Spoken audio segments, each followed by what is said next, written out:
నువ్వు కట్టుకున్నటువంటి భర్త, వాడు ఒక మనిషే, నీకు సంపాదించి పెట్టేటటువంటి వాడు. లేదు, సంపాదన లేకపోయినా నీ జీవితంలో ఒక భాగం.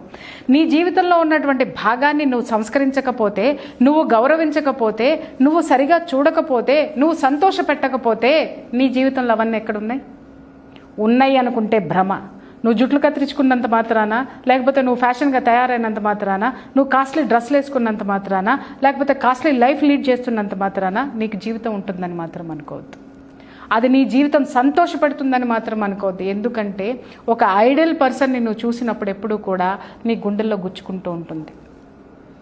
ఎందుకు అంటే నీ జీవితంలో నువ్వు ఎలా ఉన్నావో ఒక ఐడియల్ కపుల్ని చూసినప్పుడు డెఫినెట్గా నీకు ఉంటుంది. నీ భర్తని నువ్వు ఎలా చూస్తున్నావు అనేది నీ అంతరాత్మ నీకు ఎప్పుడూ కూడా హెచ్చరిస్తూ ఉంటుంది.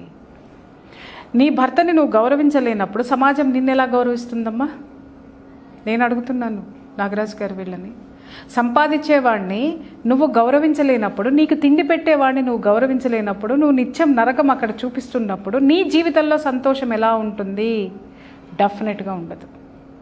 ఇంకొకటి, బహుశా నువ్వు అనుకునేటటువంటి సుఖాలు, నువ్వు అనుకునే డైమండ్లు, లేకపోతే నువ్వు అనుకునేటటువంటి జీవన విధానము, నువ్వు అనుకున్నది సాధించి మొగుడిని తీసుకొచ్చి కట్టేసుకొని నీ కొంపలో నువ్వు కూర్చోబెట్టుకున్నావు. కానీ వాడి లోపలంటూ ఒక మనసు ఉంటుంది కదా, ఆ మనసు ఏడుస్తుంది. నీకు ఏడుపు వస్తే కన్నీళ్ళు వస్తాయేమో, వాడికి ఏడుపు వస్తే ఇంకా చాలా వస్తాయి. ఓకే, ఆ వేదన, ఆ ఏడుపు చివరికి నీ జీవితంలో నువ్వే అనుభవించాల్సినటువంటి పరిస్థితులు వస్తాయన్న సంగతి మీకు తెలుసా?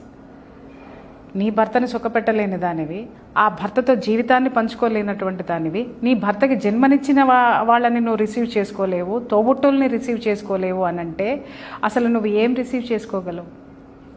నీది ఒక జీవితమేనా? వీళ్ళ జీవితాలు నేను చెప్తాను వినండి సార్.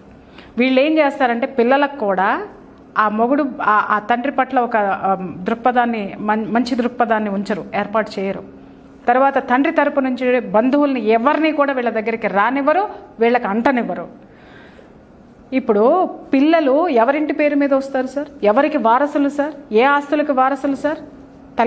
తండ్రి తరపు నుంచే కదా అన్నిటికీ వీళ్ళకి హక్కులు ఉన్నాయి. అమ్మ తరపు నుంచి చాలా తక్కువ ఉంటాయి. వీళ్ళు పొరపాటున వీళ్ళ జీవితం చాలించి వెళ్ళిపోయిన తర్వాత ఈ పిల్లలకి కొంత ఏజ్ వస్తుంది. చెప్తున్నాను, జాగ్రత్తగా వినండి. కొంత ఏజ్ వస్తుంది. ఈ పిల్లలకు ఒక 40 ఏళ్ళు వచ్చేసరికి సార్, వీళ్ళు ఎవరు, ఎక్కడి నుంచి వచ్చారు, వీళ్ళ మూలాలేంటి ఒక్కటి కనపడదు సార్. అవును, వీళ్ళకి బంధువులు ఉండరు, వీళ్ళకి ఆప్యాయతలు ఉండవు, వీళ్ళు ఎవరో ఏంటో కూడా తెలియదు. ఎందుకంటే ఈ భార్యాబాధితులందరూ మీరు ఎవరైతే చెప్పారో వీళ్ళందరిది ఏంటి అనండి, ఊరందరిది ఒకదారితే ఉలిపిగట్టిది ఒకదారి అన్నట్టుగా ఏక నిరంజనులు అన్నమాట. అంటే ఎంతసేపు వీళ్ళ పుట్టింటి వాళ్ళే, వీళ్ళ ఇదే, వీళ్ళ తరపు నుంచే వీళ్ళకి ఇస్తారు. ఒక్కటి మాత్రం వాస్తవం అమ్మ, ప్రపంచంలో జరిగేదాన్ని మన సంస్కృతి, మన యొక్క సమాజము దేన్ని స్వీకరిస్తుందో నేను చెప్తున్నాను వినండి. మొగుడు అసహాయుడైనా, నిస్సహాయుడైనా, వెధవైనా నువ్వు వదిలేయి, లేకపోతే వదిలించుకో. కానీ నీ బిడ్డలు ఎవరైతే ఉన్నారో వాళ్ళు క్యారీ చేసేది మాత్రము ఆ ఇంటి నుంచే, భర్త నుంచే, భర్త తరపున బంధువుల నుంచే. వాళ్ళకి నెక్స్ట్ జీవితము ఇటు నుంచి వారసత్వం వస్తుంది తప్ప మన పుట్టింటి నుంచి రాదు సార్. ఎప్పుడు వస్తుంది? వీడు పోతే, లేకపోతే వీడు వదిలేస్తే, అప్పుడు ఈ కుటుంబము సపోర్ట్ చేస్తుంది. కానీ నీ భర్త ఉండగానే నువ్వు అందరినీ దూరం చేశావు అనంటే మాత్రము రేపొద్దున ఒక 40 ఏళ్ళు నీ పిల్లలకు వచ్చిన తర్వాత నీ పిల్లలు అబ్సల్యూట్ ఒంటరి వాళ్ళు అయిపోతారు. నువ్వు ఉండవు అప్పుడు.